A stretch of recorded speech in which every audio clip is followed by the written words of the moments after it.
मैया को संदेह हो जाए, मुझे जाना होगा शनिदेव। प्रभु, कृपया अपने विराट रूप के दर्शन दीजिए।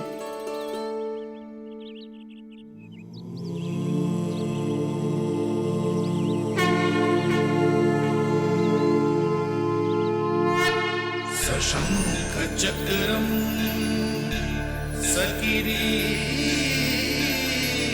कुंडलम सबीद वस्त्रम सरसीरुहे क्षणम सहार वक्षस्थलाशोभितौस्तुभम् नमामि विष्णु शिरसा चतुर्भुजम्।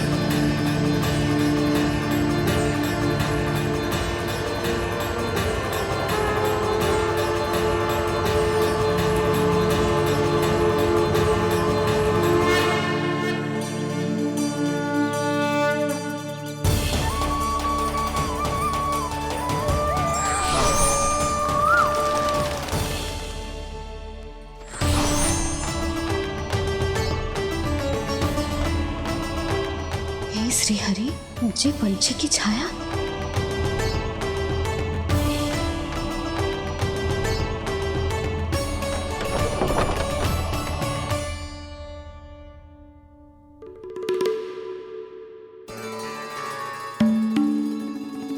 यशोदा, क्या हुआ?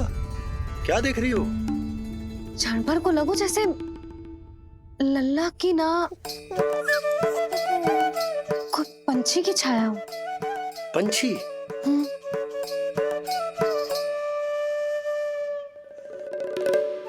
अब ना मुझे तो लग रहा है जो गिलहरी की छाया।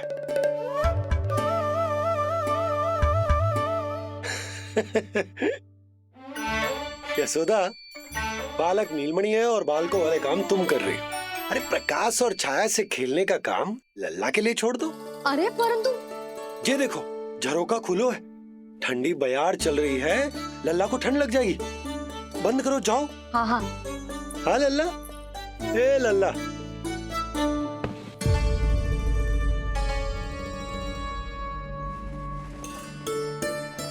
आज सब कितने सज धज के आए थे तुझसे मिलने के लिए, जैसे दीपावली हो। है ना लल्ला? सिवाय इनके देखो,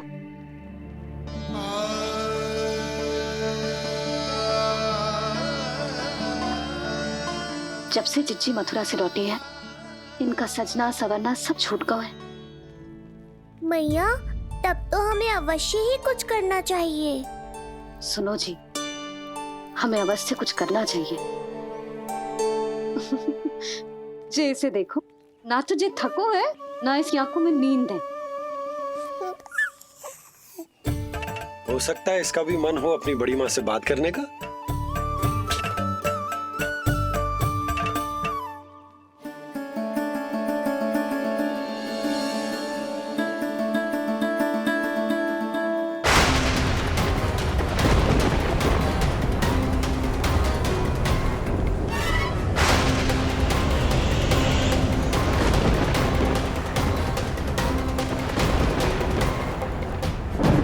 अरे लल्ला, डरने की क्या बात है? बस थोड़ी आंधी तो है।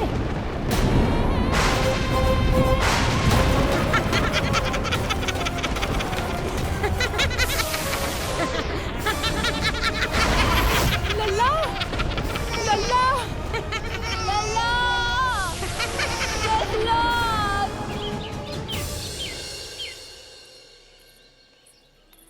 जिज्जी, अरे यशोदा, नंद भैया। चिच्ची, ये नीलमणि के षष्ठी पूजन का उपहार है।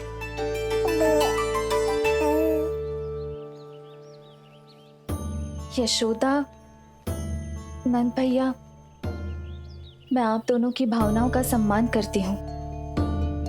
आप दोनों को तो पता है, मेरे हृदय में नीलमणि के प्रति अत्यधिक प्रेम है। यशोदा, तुम तो जानती हो, मैं ऐसे वस्त्र नहीं पहनती। स्त्री का श्रृंगार उसके पति से होता है और मेरे पति तो उस महादुष्ट कंस के कारागार में बंदी है। ऐसे में इस रास रंग का झूठा दिखावा कैसे करूं नंद भैया? अभी समय नहीं हुआ है, इसीलिए विवश हूँ। पर आपका दुख मैं भली भांति समझता हूँ बड़ी माँ।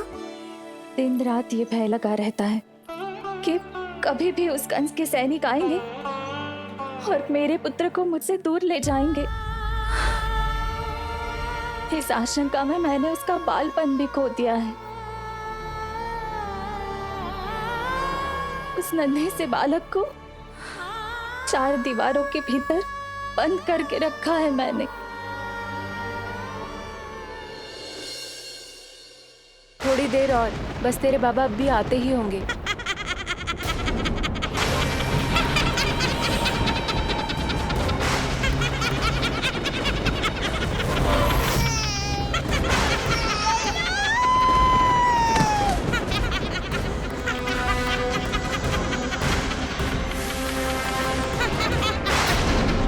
भाभी, आपका पुत्र हमारे नीलमणि का बड़ा भाई।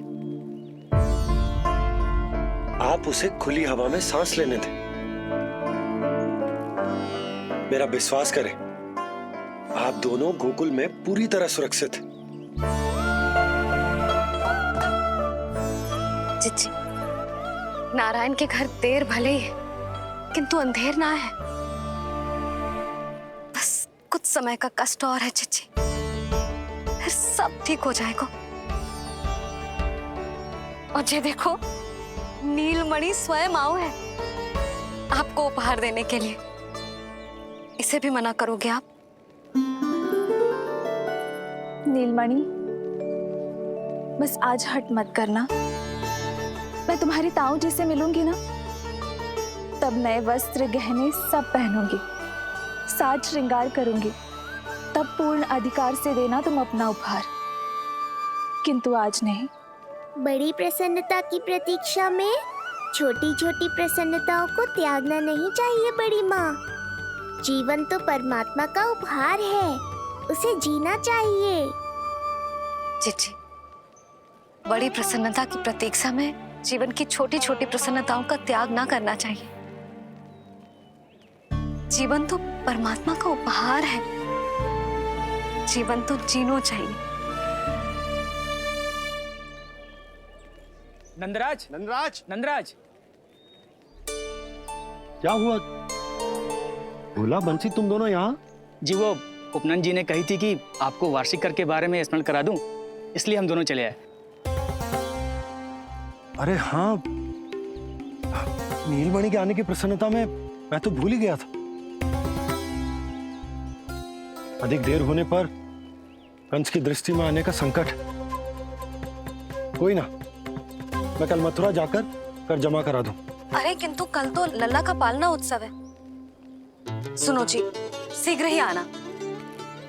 भैया, हो सके तो अपने भैया और बहन देवकी का समाचार भी पूछ लीजिएगा। जी भाभी। इस बार कछु समस्या नहीं होनी चाहिए। ये बार आज मथुरा से कछु अतिथि आए थे, उन्हें पता चलो है कंस ने राजा वासुदेव और रानी देवकी को कारागार से बाहर निकाल लो है और अपने महल में रख लो है।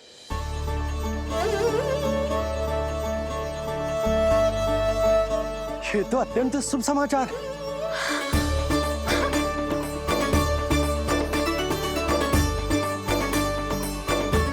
तुमने पहले क्यों ना बताया? हमें लगो आपको पहले ही से पता होगी महाराज। अच्छा ठीक है, जाकर तैयारी करो, कल तुम दोनों भी मेरे साथ चलोगे। जाओ।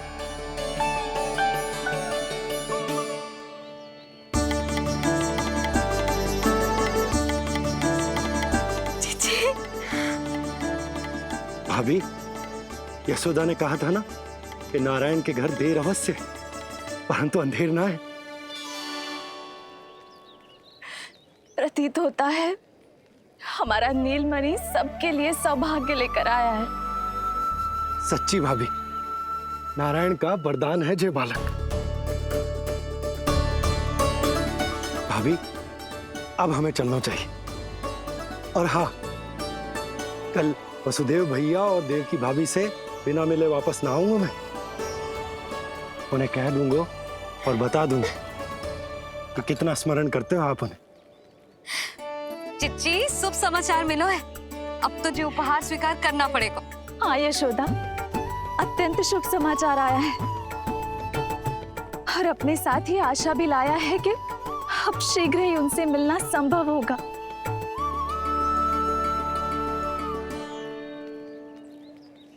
तुमने सत्य कहा था यशोदा, जीवन जीना चाहिए। मैं भी जीऊंगी, छोटी छोटी प्रसन्नताओं को मनाऊंगी, अपना ध्यान रखूंगी, फिर से सजूंगी, संवरूंगी। अब जब वो मुझसे मिलने आएंगे, उनका स्वागत करूंगी। उन्हें वैसे ही मिलूंगी जैसे उन्हें छोड़कर आई थी। मैं आपको आपके दुख से मुक्ति दिलाऊंगा। बस कुछ समय तक और प्रतीक्षा कर लीजिए बड़ी माँ।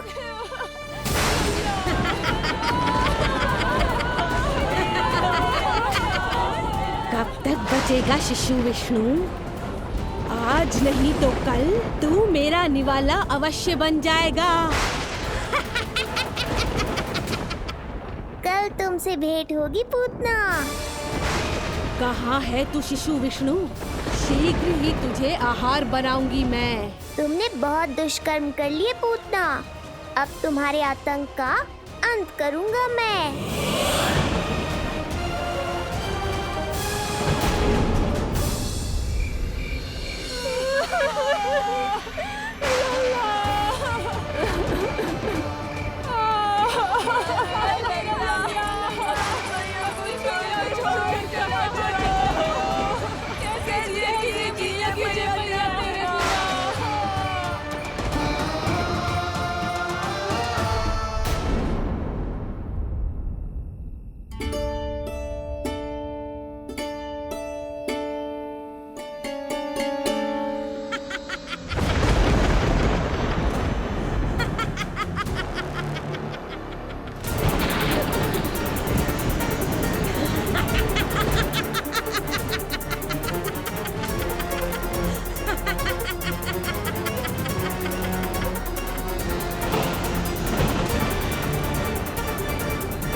चिंता क्यों करती हो मैया?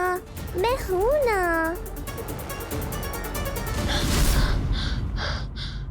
नेत्र खुले रहे तो मैया पक्का घबरा जाएंगी। यशोदा, क्या हुआ? अरे बोलो ना, कोई बुरा सपना देखो। ना, स्वप्न तो ना था, किंतु मेरा मन बहुत घबरा रहा है। ऐसा लगो जैसे नीलमणि को कुछ। ये देखो, नीलमणि तो शांति से सो रहा है। तुम ना व्यर्थ ही व्याकुल हो रही।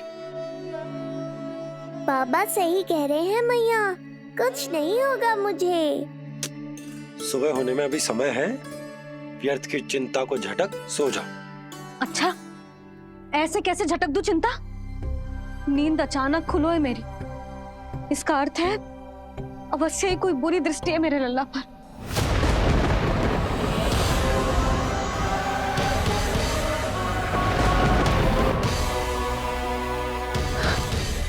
आप भी कल जा रहे हो मथुरा? सुनो जी, जाना आवश्यक है, रुक ना सकते आप। कर जमा करानो है यशोदा, कल अंतिम दिन है। यदि वो निकल गए तो नारायण ही जाने वो कंस क्या करेगा। जानो आवश्यक। पिछले 6 दिन से नित्य कोई ना कोई कर्मकांड संस्कार चल रहा है, इसीलिए तुम थक गई हो। तनिक विश्राम कर लो, सो जाओ। देखो, नीलमणि भी यही कह रहा है कि मैया मोरी विश्राम कर लो, सो जाओ। कल मेरो पालना उत्सव मनानो है कि ना? सो जाओ।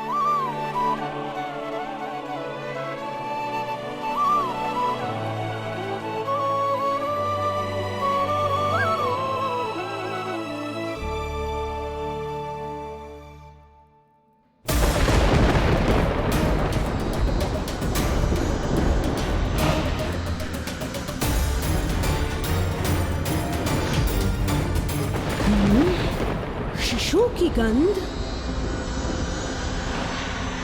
पर अब तो भूख भी मिट गई है। एक रात का समय बचा है बालक, जी ले। कल सूर्य की पहली किरण के साथ अंतिम सांस लेगा तू।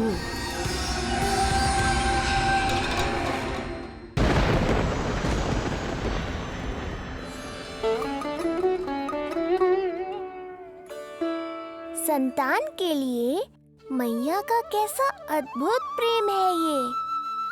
पूतना की छाया से ही इन्हें आने वाले संकट का आभास हो गया।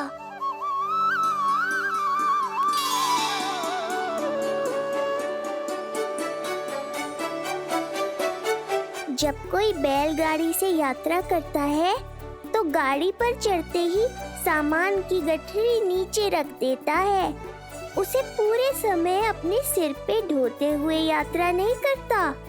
उसी प्रकार आप भी अपनी चिंता की गठरी मुझे सौंप दो मैया, मैं सब संभाल लूंगा। जैसे आप थपकी देकर मुझे सुलाती हो, वैसे ही आज मैं आपको सुलाऊंगा।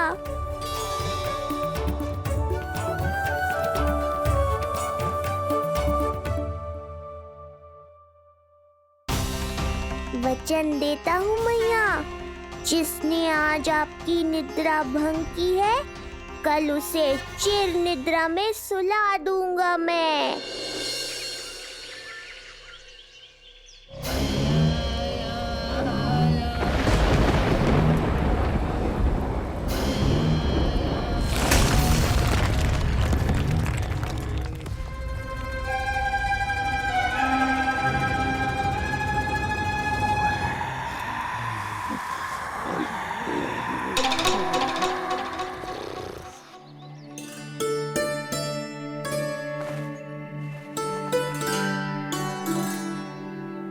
गाड़ी तैयार है नंदराज जी। उपहार और मिठाइयाँ तो ठीक है, किंतु भोजन रखो है कि ना? हाँ भाभी, रख दियो है। और भोजन ऊपर रखो है कि मिठाई? भोजन ऊपर रखो है भाभी। मुझे लगो ही था, अब मिठाइयाँ पिचक जाएंगी ना। हाँ भाभी, तो अभी मिठाइयाँ ऊपर रख देते हैं। क्या होगा बंसी भैया, फिर मिठाइयों का रस भोजन में चला जाएगा ना। मैया ऐसे पूछताछ करोगी तो हड़बड़ा तो जाएंगे ही। अरे भोला बंसी, अरे भोजन और मिठाइयों को अलग अलग रखो भाई। यही कह रही हो ना सुधा? अरे वाह, आज हमारा राजकुमार जल्दी उठ गए हो। इसे भी पता है पालना उत्सव में इसके बाबा ना होंगे इसके साथ, इसीलिए विदा करने आ गए। फिर कोई ऐसो कर्मकांड ना होगो जब मैं ना हूं।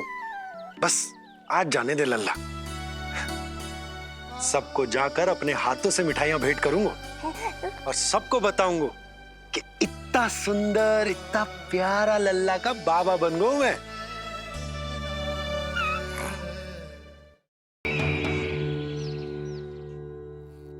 भैया के अत्याचारों की कोई सीमा ही नहीं।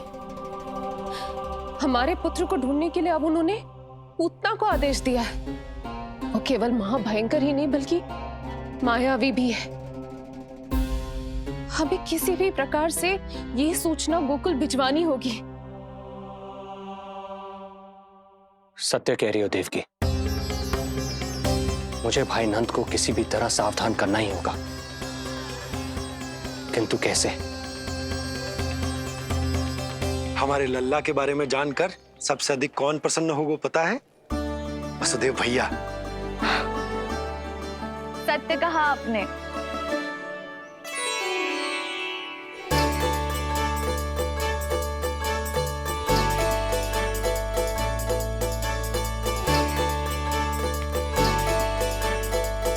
बड़ी माँ, नए वस्त्रों में ये हुई ना बात। बहुत बहुत अच्छी लग रही हो रोहिणी जीजी, सच्ची।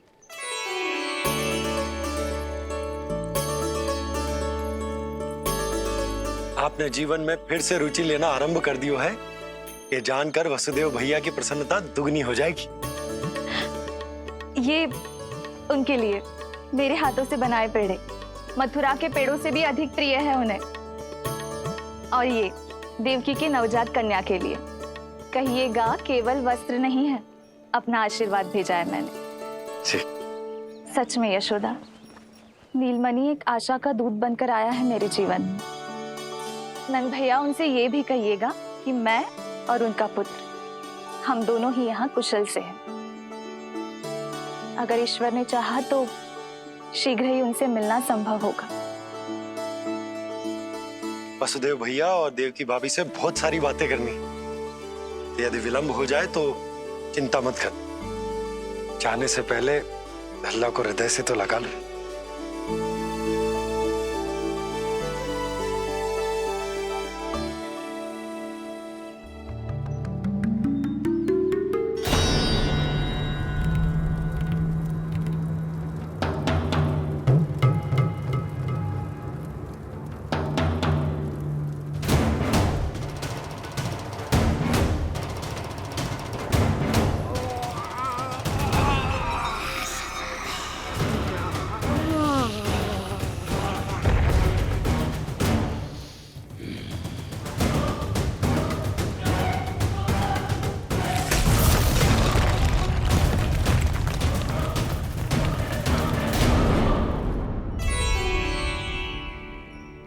कछु विचित्र सो क्यों लग रहा है मुझे? बाबा, आपका पुत्र है ना यहाँ, सब कुशल मंगल ही होगा।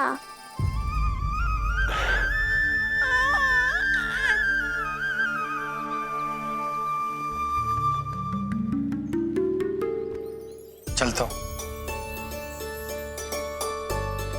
ध्यान रखो।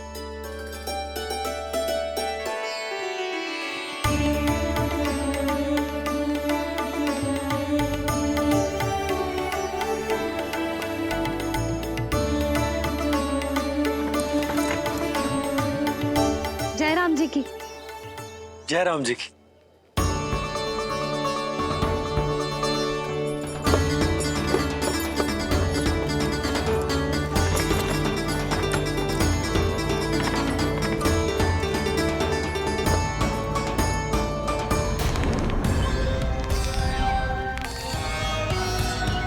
कहाँ से आरंभ करूं आज?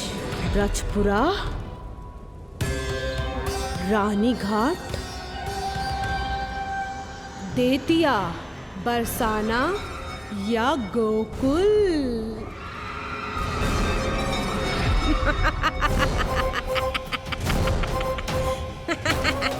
यही तो चाहता था मैं कि तुम यहाँ आओ।